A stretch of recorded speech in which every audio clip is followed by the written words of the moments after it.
looking at the scene now, like you've been around for a bit. Like I remember we reviewed like your commissioned material back in the day and going Gospel League magazine, you know, and you know, them days. And I remember your manager at the time, I can't remember her name. What's her name? Was it Yemi? Oh no, it wasn't Yemi. I can't remember when a young lady called me and said, yeah man, check out commission, listen to stuff, and you guys were pushing it hard, man. It was really great, you know. And you remember the days of DJ El Nino and all these guys. Oh man, yes. UB1. Yeah, UB1 with the, you know, guys, people don't realize it was really a golden era. And I talk about it with Wisdom from Green Jade. You know, he's talking about that period being really a golden era for urban gospel. But what about now? It's a bit of a winters here kind of approach to the gospel industry right now.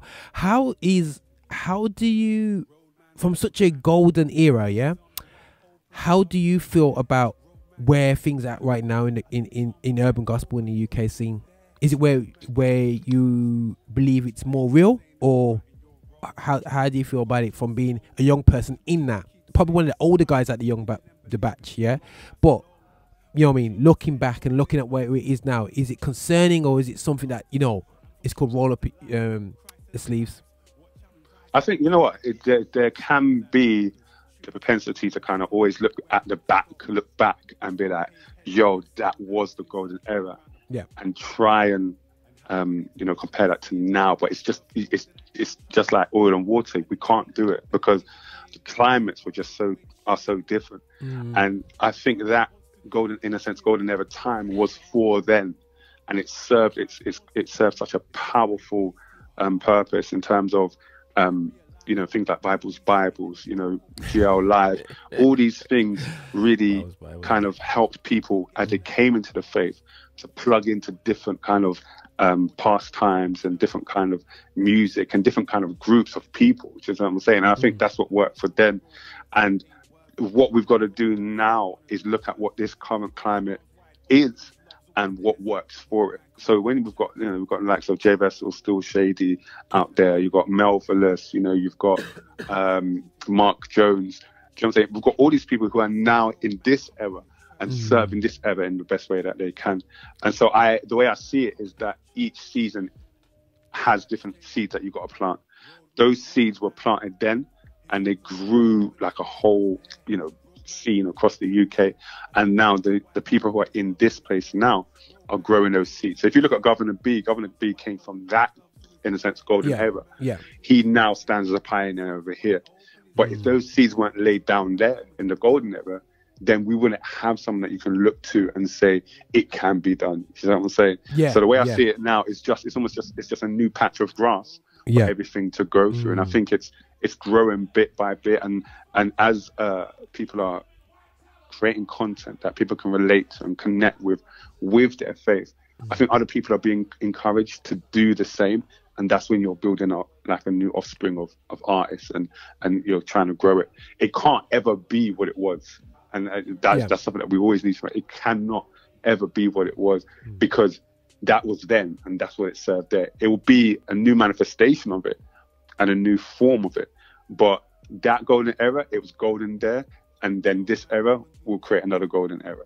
But I think what happens is it just continues to require people who are ready to create good content, quality content, but behind the scenes, their faith is of what is most important. That's one thing I say from the golden era. Yeah. That is a lesson to take. Yeah. That behind the mic, what's your faith saying? Do you know what I'm saying? And even if you heard my story, you've got to go through the wilderness, cool. But take your faith with you through those wildernesses and represent that in your content as well. And I think that's quite key and important. Oh yeah, bro, most definitely, man, most definitely. And I think great point there. And like I said, it's a different season, and as much as we look back, like he says, you know, you'll hear it from churches. They always talk about 20 years ago revival and this and whatever, which is great. You know what I mean? Yeah. About, you know, when we had 10 people, when it became 1,000 in 2 weeks. That's great. But right about now, it's a different era. And it's a different set of people. It's a different way of bringing things back, and you know, to the gospel. But flipping another look back to the past year. Do you find that, right, you're coming from the times where I remember seeing your CD album, yeah? And now, I believe, no, I'm just guessing, you haven't got no CDs pressed, have you?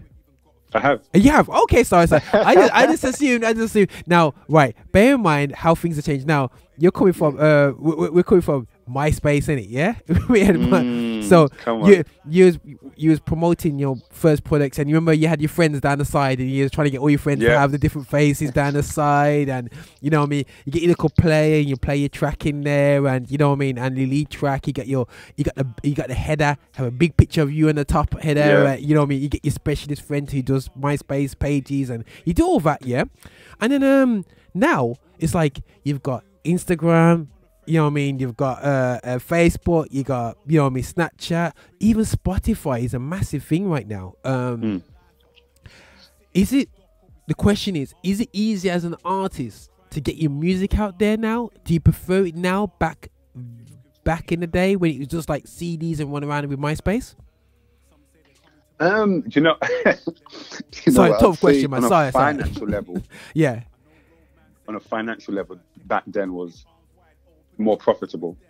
Okay, because we, like, let's say for example, when we did Commission Up to You, the launch, we did at my home church, Jesus House. That holds about.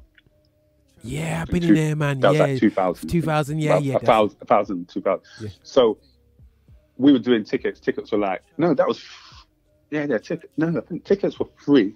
Yeah. But people could buy CDs, yes, physical. Yeah.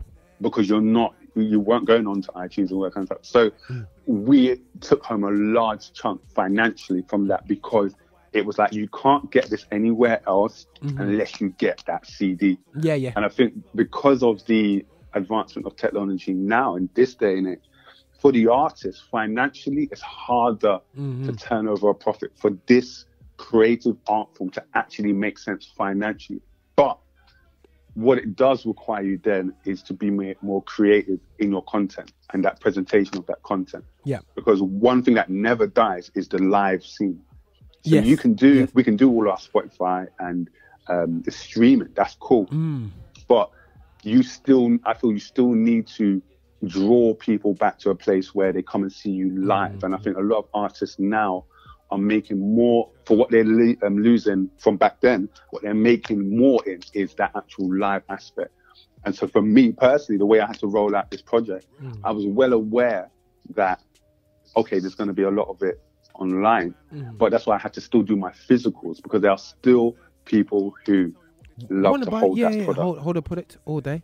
All day, bro. They still play that in their car and everything. But I've also then I've got a show, and plug.